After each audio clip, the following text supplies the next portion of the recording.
किसान आंदोलन का विस्तार इस रूप में होगा जहां पर वह खुले तौर पर कहेगी कि अब रिलायंस और जियो के प्रोडक्ट का बायकॉट करना है। रिलायंस और जियो के प्रोडक्ट का बायकॉट करना है। दोस्तों, मोदी सत्ता ने यह सपने में भी नहीं सोचा होगा कि किसान आंदोलन धीरे धीरे न सिर्फ व्यापक होता चला जाएगा बल्कि उनकी अपनी नब्ज को ही दबाने की स्थिति में आ जाएगा।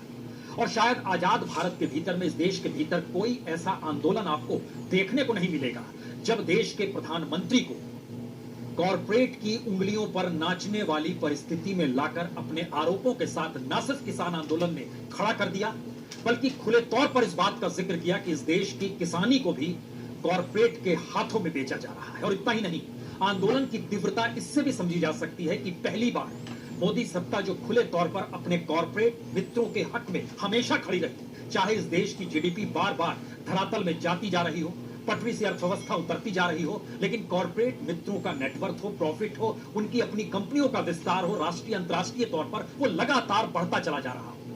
यानी यह कैसे संभव है कि किसी देश की अर्थव्यवस्था उस देश के लोगों को बेरोजगार कर रही हो, इंडस्ट्रियों को ठप कर रही हो, लेकिन दो नाम, अंबानी और अडानी, चूंकि इन दो नामों का जिक्र आज किसान आंदोलन ने खुले तौर पर यह कहकर किया है कि इनका बायकॉट किया जाएगा। और खास तौर से जियो शब्द का इस्तेमाल इसलिए किया गया क्योंकि जियो को लेकर जब इसको याद कीजिए 2016 5 सितंबर देश के अखबारों में पहले पन्ने पर बहुत बड़ा एड छपा था कि अब रिलायंस जियो लेकर आ रहा है। और जियो में जिस ब्रांड एम्बेसडर की तस्वीर छपी थी वो तस्वीर देश के प्रधानमंत्री की तस्वीर थी। बड़ी आपत्ति उस वक्त हुई थी, लेकिन ये सब खुला खेल था।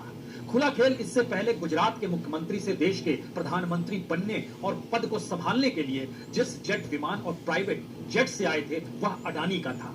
वह इस देश की एयर इंडिया नहीं थी। वह अडानी के जहाज से गुजरात से दिल्ली पहुंचे थे। और उसके बाद याद कीजिए, जो पहले प्राइवेट फंक्शन में गए थे, 2014 का ही वो महीना था, 2014 के भीतर में 30 अक्टूबर की तारीख थी जब मुंबई के भीतर में रिलायंस फाउंडेशन हॉस्पिटल की नींव पड़ी थी और वहां पर उद्घाटन के लिए प्रधानमंत्री मोदी पहुंचे थे। और वो तस्वीर तो टाइम मैगजीन ने भी छापी थी जब मुकेश अंबानी की पत्नी नीता अंबानी ने देश के प्रधानमंत्री के कंधे पर हाथ रखा हुआ था।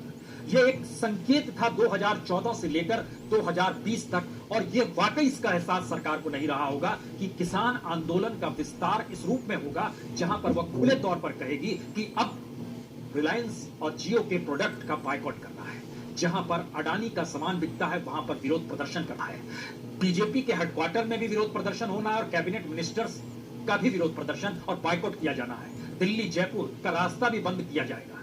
ये सारी परिस्थितियां बतलाती हैं कि पहली बार इस देश के प्रधानमंत्री को कॉर्पोरेट के कटघरे में खड़ा कर ये बताने और जताने की कोशिश की जा रही है कि ये देश कॉर्पोरेट से नहीं चलता है, देश नागरिकों से चलता है। और जिस देश के भीतर में 60% आबादी कृषि पर निर्भर हो, कृषि की इकोनॉमी पर निर्भर हो, उसका जीडीपी में योगदान चाहे 14% हो, लेकिन इस देश की 60% आबादी को आप कॉर्पोरेट के हाथों में गिरवी कैसे रख सकते हैं?